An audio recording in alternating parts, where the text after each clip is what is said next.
Welcome to J7 TV news. August 15 రోజున ఎర్రకోటపై నుండి RSS సంస్థను ప్రధాని శ్రీ నరేంద్ర మోడీ ప్రస్తావించినందుకు రాహుల్ గాంధీ తరపు నుండి వచ్చిన ప్రతిస్పందన భారతదేశాన్ని అవమానించినట్టుగా ఉంది అని మాజీ ఎమ్మెల్యే బీజేపీ రాష్ట్ర ఉపాధ్యక్షుడు ఎన్వీఎస్ఎస్ ప్రభాకర్ అన్నారు.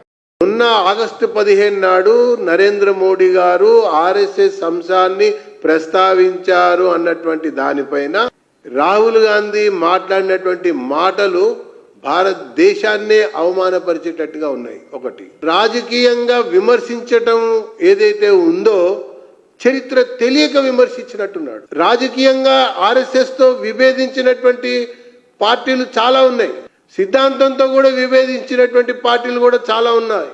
కానీ దేశానికి సంబంధించినటువంటి అంశం వచ్చినప్పుడు, సమైక్యత సమగ్రతలకు సంబంధించినటువంటి విషయం వచ్చినప్పుడు క్రమశిక్షణకి మారుపేరుగా ఉన్నటువంటి ఒక సంస్థగా, దేశభక్తి కలిగినటువంటి ఒక సంస్థగా ఆర్ఎస్ఎస్ ని మించిన సంస్థ ఇంకొకటి లేదు అన్నటువంటి ఒక అంశాన్ని ప్రతి ఒక్కరు కూడా చెప్పక తప్పలేదు అన్నటువంటి ఒక అంశానికి ఉదాహరణ అప్పటి భారత ప్రధాని అటల్ బిహారీ వాజ్పేయి గారు.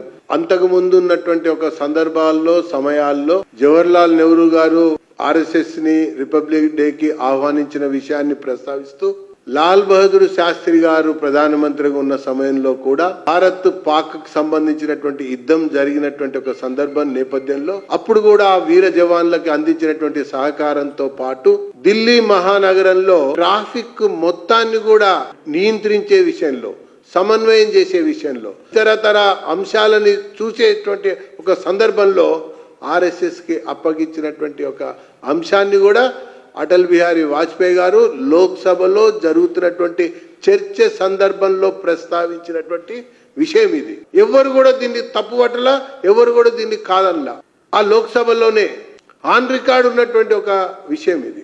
డాక్టర్ బాబాసాహెబ్ అంబేద్కర్ గారు కూడా 1940 జనవరి 2 సతారా జిల్లా గ్రామంలో జరిగినటువంటి ఒక ఆర్ఎస్ఎస్ క్యాంపులో అంబేద్కర్ గారు స్వయంగా విచ్చేయటం, పరిశీలించటం, అక్కడ వారు ప్రసంగించటంతో పాటు అక్కడ ఉన్నటువంటి పుస్తకం పైన రాసినటువంటి ఒక విషయంలో చాలా స్పష్టంగా ఇది దేశభక్తి ప్రేరేపితమైనటువంటి సంస్థ అని అంటూనే సామాజిక సమరసతకి ప్రతీకగా ఆర్ఎస్ఎస్ ఉంది అన్నటువంటి విషయాన్ని కూడా చెప్పడంతో పాటు స్వయం సేవకులు ఏ కులం అన్నది కూడా ఎవరిని అడిగినా కూడా అక్కడ చెప్పలేదు అన్నటువంటి అభిప్రాయాన్ని కూడా వారు రాశారని చెప్పని నేను పేర్కొంటున్నాను.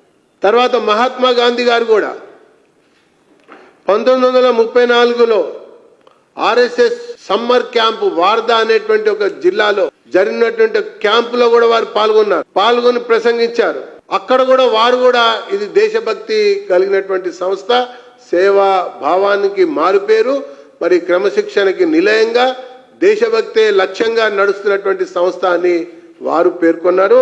మరి సెప్టెంబర్ 16, 1947 మహాత్మా గాంధీ గారు ఢిల్లీలో స్వీపర్ కాలనీ శాఖలో కూడా పాల్గొని ప్రసంగించారు. మన భారత రాష్ట్రపతిగా మొన్నటి వరకు ఉన్నటువంటి ప్రణబ్ ముఖర్జీ గారు కూడా నాగ్పూర్ వెళ్లారు.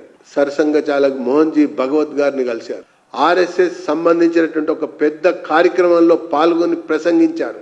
ప్రసంగిస్తూ కూడా ఆర్ఎస్ఎస్ కి కితాబ్ ఇచ్చారు. కాంగ్రెస్ పార్టీ యొక్క పరంపరలో వీళ్ళందరూ కూడా ఒక పెద్ద నాయకులు. అసలు రాహుల్ గాంధీకి అసలు రాజకీయాల్లో ఓనమాలు కూడా తెలియదు, చరిత్ర అంతకంటే కూడా తెలియదు. The inefficiency leadership of the Rahul Gandhi made Congress party major regional party in this country. కుటుంబ పార్టీగా కూడా మిగిలింది.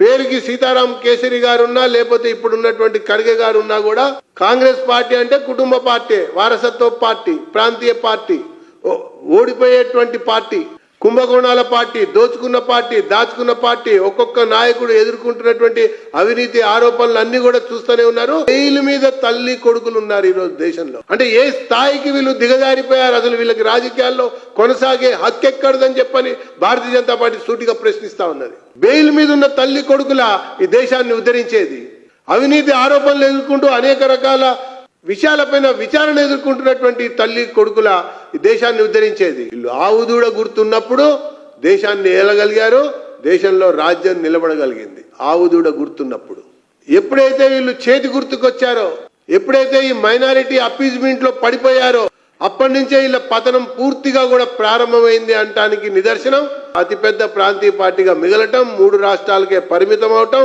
దివాలకోరు రాజకీయ విధానాల వల్ల కాంగ్రెస్ కనుమరుగవుతున్నటువంటి విషయం ప్రతిరోజు కూడా మనకి ప్రతి ఎన్నికల్లో కూడా ప్రతి సందర్భంలో కూడా కనబడుతున్నటువంటి ఒక అంశాలని చెప్పని పేర్కొంటూ రాహుల్ గాంధీ దేశ ప్రజలకి